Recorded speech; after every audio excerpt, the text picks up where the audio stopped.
Punta ako sa browser para just a sample on how to unhide a channel. So, eto tayo. Let's go to, ayan, nasa desktop side. So, we're going to the studio. Ito. Itatap natin itong profile photo. Ayan, natap ko na. And let's go to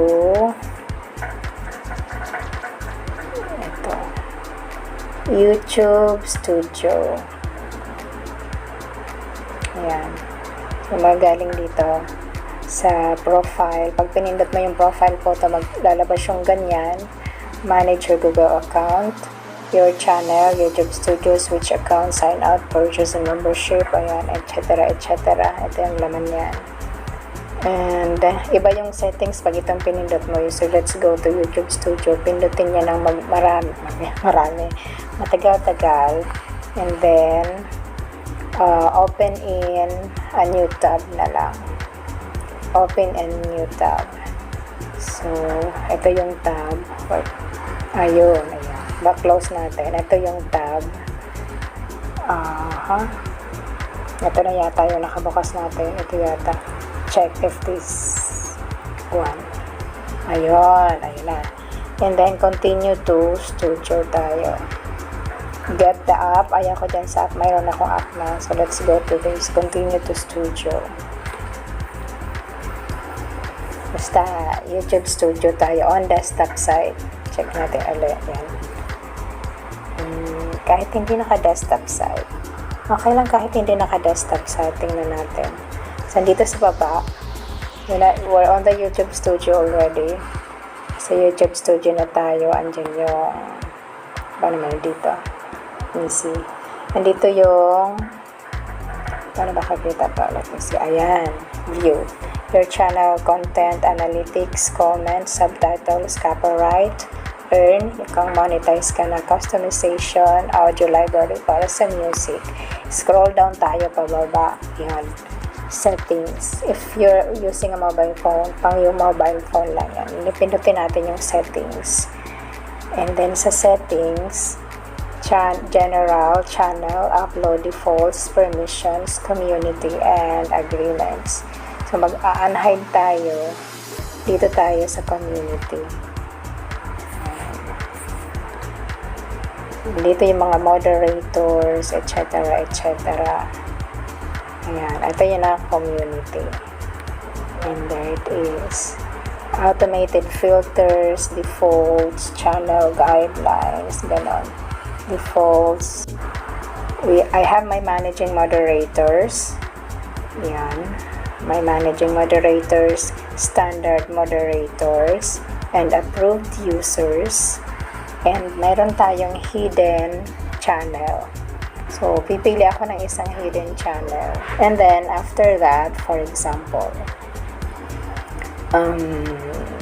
so pag na-unhide mo na yon, for example, ayan, may in-unhide ka ng isa. Hopefully, okay siya. Save.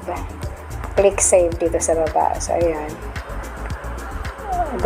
Hanapin mo yung name, tapos palakahin mo na lang to. Hilahin mo yan dyan. Pull that, and then you can save or cancel. For example, save. Let's save. And then that's it. So everything you will see here. Ganito lang naman.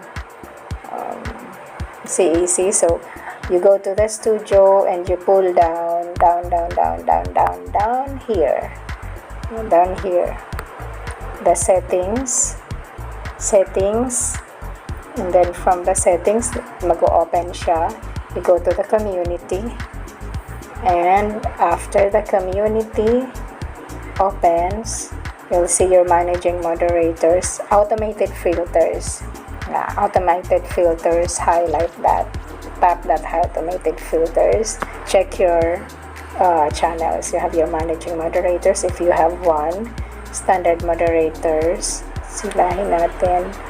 When you pull this, naka-hide siya, diba? There are only two. So, pull. O ganon. Pull that up.